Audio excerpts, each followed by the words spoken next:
Matter એનર્જીના નવા electrical vehicle manufacturing પ્લાન્ટના ઉદ્ઘાટન પ્રસંગે આપણી સૌની સાથે મંચ ઉપર ઉપસ્થિત અમારા વડીલ મુરબ્બી અને રાજ્યસભાના સાંસદ શ્રી ગોવિંદભાઈ ધોળકિયા, કંપનીના સ્થાપક શ્રી મેહુલ લાલભાઈ, શ્રી અરુણ પ્રતાપસિંહ, શ્રી શરણબાબુ, શ્રી અરવિંદ સહાય, શ્રી કુમાર પ્રસાદ તલ્લિકાપલ્લી, મારી સામે આજ વિસ્તારના ધારાસભ્ય શ્રી કનુભાઈ, આજ વિસ્તારના જિલ્લાના અધ્યક્ષ શૈલેષભાઈ, પૂર્વ અધ્યક્ષ હર્ષદગીરી, મેટર એનર્જીના સૌ કર્મયોગીઓ, પ્રેસ મીડિયાના મિત્રો, આપ સૌને મારા નમસ્કાર। આજે ચૈત્ર મહિનાની નવરાત્રિના દુર્ગાષ્ટમી પ્રસંગે આપ સૌને દુર્ગાષ્ટમીની ખૂબ ખૂબ શુભેચ્છાઓ પાઠવું છું।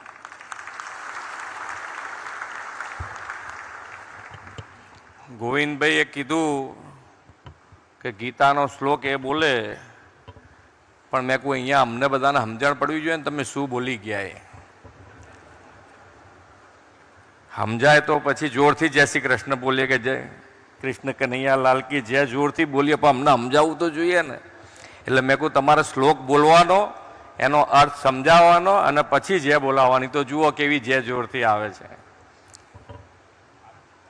આજથી ચાલુ હવે સમજાવશે, કારણ કે આપણે બધાને સમજી શકીએ છીએ પણ કરી નથી શકતા।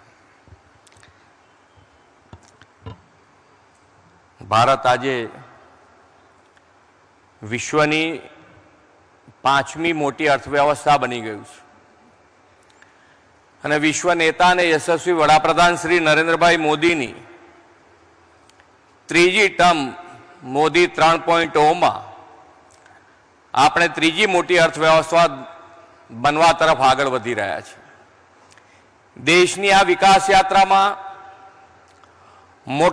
ઓટોમોબાઈલ સેક્ટરનું ઘણું મોટું યોગદાન છે। ગયા વર્ષે લગભગ 12% ગ્રોથ સાથે આ સેક્ટરે વિકાસ કર્યો છે। મોદી સાહેબે આપેલા make in India, make for the વર્લ્ડના મંત્રને આપણે વિવિધ ઉદ્યોગ, ઉત્પાદન એકમો અને વર્લ્ડ ક્લાસ પ્રોડક્ટથી સાકાર કરી રહ્યા છે અને આપણું એક્સપોર્ટ પણ વધી રહ્યું છે। દેશની ઓટોમોટિવ ઇન્ડસ્ટ્રીઝ પણ હવે તો વિશ્વ સાથે હરીફાઈ કરવા સજ્જ બની રહી છે। આ ઇન્ડસ્ટ્રીઝમાં પણ સમયની સાથે બદલાવો આવ્યા છે। એક સમયે પેટ્રોલ ડીઝલથી ચાલતા વાહનોનું સ્થાન આજે ગ્રીન ક્લીન ફ્યુઅલ એવા સીએનજી આધારિત વાહનોએ લીધું છે। આદરણીય વડાપ્રધાનશ્રી હવે તો એનાથી પણ 2 ડગલા આગળ ચાલીને ગ્રીન ગ્રોથ આગળ દપાવતા ઇલેક્ટ્રિકલ વ્હીકલ સેક્ટરને પ્રોત્સાહન આપ્યું છે।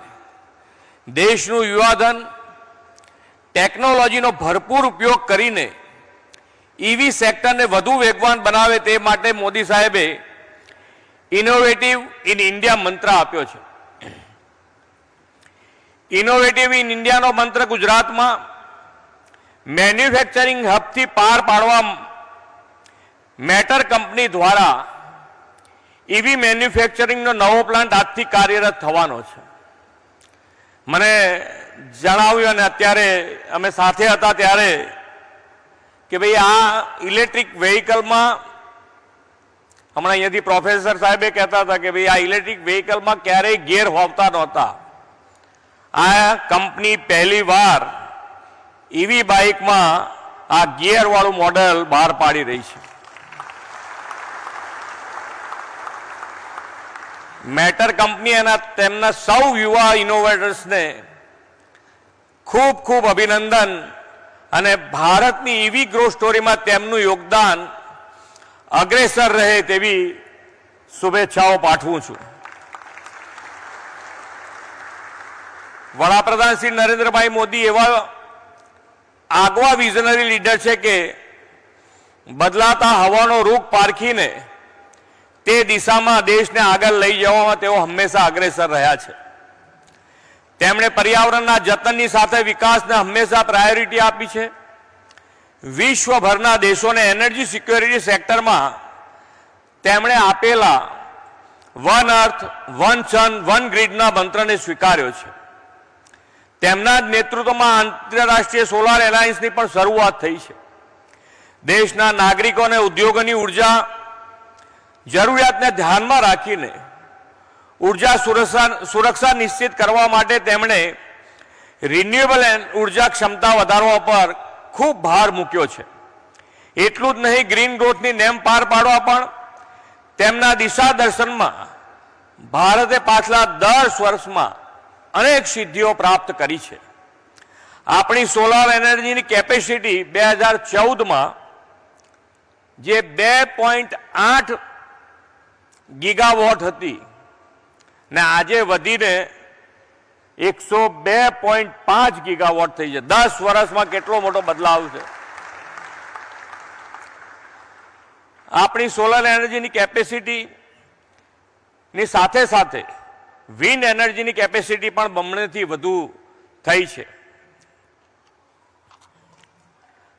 સોલાર એનર્જીને વધુ પ્રોત્સાહન આપવા લોકો પોતાના ઘર ઉપર રૂફટોપ લગાવીને ઉર્જા ઉત્પાદનમાં આત્મનિર્ભર બને તે માટે પીએમ સૂર્ય ઘર મફત વીજળી યોજના શરૂ કરી છે અને દેશમાં 11 લાખથી વધુ પરિવારોએ આ યોજનાનો લાભ પણ લીધો છે. દેશમાં સોલર રૂફટોપની ક્ષમતા 2016માં માત્ર 9 ગીગાવોટ હતી, તે આજે વધીને 98 ગીગાવોટ થઈ છે. વડાપ્રધાનશ્રીએ ગ્રીન અને ક્લીન એનર્જીને પ્રોત્સાહન આપવા ગ્રીન હાઇડ્રોજન મિશન શરૂ કરાવ્યું છે અને 4.5 લાખ ટન ગ્રીન હાઇડ્રોજન દર વર્ષે ઉત્પાદન માટે બજેટમાં પણ 2240 કરોડ રૂપિયાની ફાળવણી કરી છે. દેશના બિનપરંપરાગત ઉર્જાના બધા સ્ત્રોતને ક્ષમતા જાન્યુઆરી 2025માં 217.62 ગીગાવોટે પહોંચી છે. વડાપ્રધાન શ્રી નરેન્દ્રભાઈ મોદીના નેતૃત્વમાં ભારત વિશ્વનો ત્રીજો સૌથી મોટો રિન્યુએબલ ઉર્જા ઉત્પાદન કરતો દેશ બનવાની દિશામાં આગળ વધી રહ્યો છે. બદલાતા સમય સાથે ઇલેક્ટ્રિકલ વ્હીકલના ક્ષેત્રમાં પણ ભારત વિશ્વમાં અગ્રેસર બને તે માટે વડાપ્રધાનશ્રીના નેતૃત્વમાં ખાસ નીતિ પણ બની છે અને ઇન્ફ્રાસ્ટ્રક્ચર પણ ઊભું થયું છે. પાછલા 10 વર્ષમાં ઇલેક્ટ્રિકલ વ્હીકલના વેચાણમાં 640 ગણાની વૃદ્ધિ સાથે ગયા એક જ વર્ષમાં 17 લાખ જેટલા ઈવીનું વેચાણ થયું છે.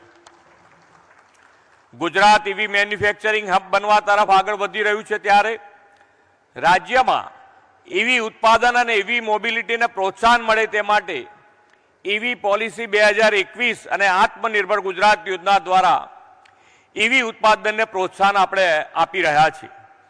ઇલેક્ટ્રિકલ વ્હીકલ માટે ખૂબ જ જરૂરી એવા બેટરી અને લિથિયમ આયન સેલના ઉત્પાદનના એકમો પણ આપણા ત્યાં શરૂ થવા જઈ રહ્યા છે. આજે ક્લાઇમેટ ચેન્જનો મોટો પડકાર આપણી સામે છે, તો તેને નાથવા સાથે કાર્બન ફૂટપ્રિન્ટ ઘટાડવા ગ્રીન ગ્રોથ અને ઈવીને હાથ વગો આપણો ઉપાય છે. ગ્રીન ગ્રોથ એન્વાયરમેન્ટ માટે સરકાર ઈ મોબિલિટીને વેગ આપે છે, સાથે પબ્લિક ટ્રાન્સપોર્ટ સિસ્ટમમાં પણ 800 જેટલી ઈવી બસો આજે ગુજરાતમાં કાર્યરત છે. ઈવીને અપાતા પ્રોત્સાહનથી ગુજરાતમાં ઈવી વપરાશને પણ વધ્યો છે અને સાથે સાથે 2,64,000 ઈવી રજીસ્ટર થયા છે અને ઈવી ચાર્જિંગ સ્ટેશનનું ઇન્ફ્રાસ્ટ્રક્ચર પણ આપણે વધારી રહ્યા છે. વડાપ્રધાન શ્રી નરેન્દ્રભાઈએ વિકસિત ભારત 2047નું લક્ષ્ય આપણને આપ્યું છે. આપણે તે લક્ષ્ય સિદ્ધિ કરવા માટે ગ્રીન ક્લીન અને પર્યાવરણ પ્રિય ગુજરાત બનાવવા સંકલ્પબદ્ધ થઈએ તેવા વિશ્વાસ સાથે વિરમું છું. ભારત માતા કી જય. વંદે માતરમ. જય જય ગરવી ગુજરાત.